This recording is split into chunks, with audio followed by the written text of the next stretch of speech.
¿Cómo está? Muy buenos días.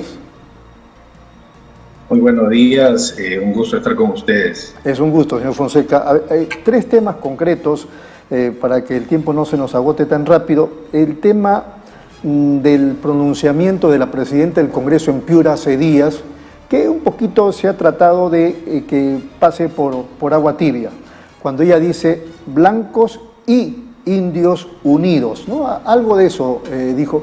¿Qué impresión le merece de la titular del Parlamento Nacional? Bueno, en primer lugar, una impresión bastante lamentable porque, por un lado, está reflejando una actitud que creíamos superada en relación al racismo o al clasismo que ha gobernado nuestro país durante muchos siglos, y por otra parte, porque al parecer no tuviera ella misma una, digamos, conciencia o un acto, en todo caso, de disculpa en relación a lo que dijo, ¿no? Pareciera que ella misma no tuviera claridad sobre la gravedad de la forma como se ha expresado de un gran sector de nuestro país. ¿Le parece que es la evidencia del racismo que lo tenemos enraizado los peruanos? Efectivamente, es decir, el racismo no es algo que ahora la gente admita públicamente, es decir, la gente no va a decir soy racista, ¿no? Lo que tenemos que hacer es básicamente buscar como síntomas que a veces son muy conscientes y en algunos casos no lo son. Pienso que este es un caso digamos, que refleja un síntoma, una especie de como un acto reflejo en el que se ubica en el imaginario, en el discurso a las personas en función a su color de piel, y con términos que en la actualidad resultan agraviantes y que más bien son una especie de rezago del mundo colonial que, como digo, parecía que teníamos superado, pero parece no en algunos sectores. Me da la impresión que es así como el machismo, o sea, muchos, digamos que reconocemos que tenemos el machismo y tenemos que enfrentarlo día a día, así también el racismo que de repente lo tenemos, como decía yo, enraizado. Pero es un proceso, van pasando los años y de repente las generaciones machistas van quedando atrás, quiero pensar que así va a ser, y en este proceso las nuevas generaciones ya van teniendo otros pensamientos. ¿Puede ser algo así? Efectivamente, digamos que el racismo, como el machismo o cualquier otro mal social, yo lo considero una especie de enfermedad cívica, ¿no? O anticívica en todo caso.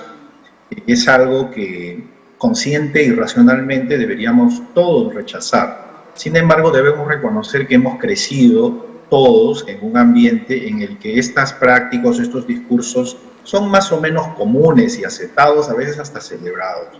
Entonces, el tema aquí no es negar lo evidente, sino más bien intentar hacer pedagogía, intentar, en todo caso, hacer una autocrítica con respecto a nuestras acciones. Y en el caso concreto de la presidenta del Congreso es notorio que eso no, y es lamentable porque al ser ella una autoridad, como que termina avalando estos discursos racistas que sí se dan pues en las interacciones cotidianas.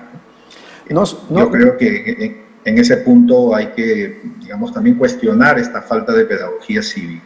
No sé si usted vio esta parte en la televisión, una entrevista, me parece que en Cuarto Poder, entre un congresista de la República con Sol Carreño, hablan sobre la presidencia o la nueva mesa directiva del Congreso y plantean que Isabel Cortés, conocida como Chabelita, que es parlamentaria, quiere ser congresista, y como que los dos un poco que se burlan, ¿no? Pero fundamentalmente, digamos, por el color de piel y por la forma o el perfil que tiene Isabel Cortés. ¿Eso puede ser también señalado como algo de racismo?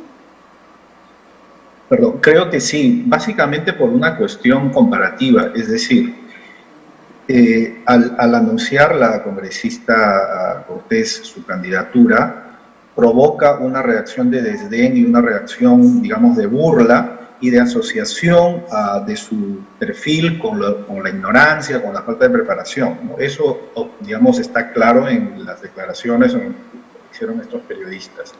Pero, digamos, cuando ocurre lo mismo con personas que no tienen ese fenotipo, que tienen una característica distinta en términos raciales, no ocurre lo mismo, ¿no? Porque, digamos, la señora congresista Cortés es una persona con experiencia política, ¿no? Es una persona que ya tiene una trayectoria con organizaciones sociales, con organizaciones sindicales. Y en cambio, la señora congresista Mari Carmen Alba, que ahora está de presidenta del Congreso, ella, por ejemplo, en el momento de su elección, de pronto no tenía el mismo perfil de experiencia política, que es lo que se requiere para ser presidente del Congreso. Entonces, cuando se mide de manera distinta a dos personas en función a cuestiones fenotípicas, cuestiones raciales, estamos hablando efectivamente de racismo. Hay esta idea en el Perú de que las personas que no son blancas, pues o no hablan bien, son ignorantes, no están preparados, mientras que personas blancas que tienen las mismas, de pronto, dificultades o un perfil muy similar, no se les juzga de la misma manera. Muy bien, entonces, otro cuadro, correcto, otro cuadro en la televisión, me parece que fue anoche en el programa Enfoques Cruzados. Jaime Chincha entrevista a 3 personas, por lo menos se le ve a él junto con 3 personas más, o sea, eran 4, y el debate era Perú, país de blancos, cholos y negros, así decía el cintillo. Perú, país de blancos, cholos y negros. Y los 4 eran blanquitos, digamos así. ¿Ese también es un cuadro que podría colindar con el racismo? Totalmente. Sería como pedir o organizar una conversación sobre la situación de las mujeres y todos fueran hombres, ¿no?